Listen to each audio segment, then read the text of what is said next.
Hello and welcome to a quick start guide for Tray Selector. I'm just going to show you how to use Tray Selector and set up a button that you can use over and over again to save your printing settings. So here is Word, I'm sure you're familiar with, on the Home tab.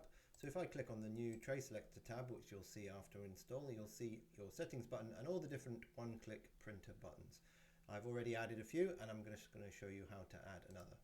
So I click on the settings button and up comes the settings dialog.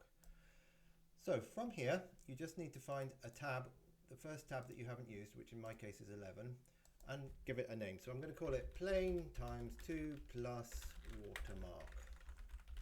So I guess you can see what we're going to do here. We click show on ribbon and we select our printer driver. So in this case, it's the HP printer driver. And I'm just going to print all the pages to tray 1, which is going to be our plain paper tray. Okay, we're going to have 2 copies. And we're going to add a watermark that says draft in here. So that's it. We can give it a nice icon. So in this case, I'm going to give it that one.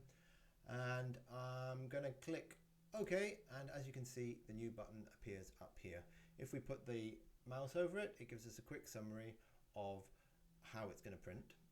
So just to test our new button out, we can type test page and then click on the button. And you can see it puts the watermark in, sends it to the printer, and then takes the watermark out afterwards, resetting all your printer options. From now on every time I start Word for any kind of document, all those types of printing will be available to me in a single click. That's it. Great. Thanks for watching.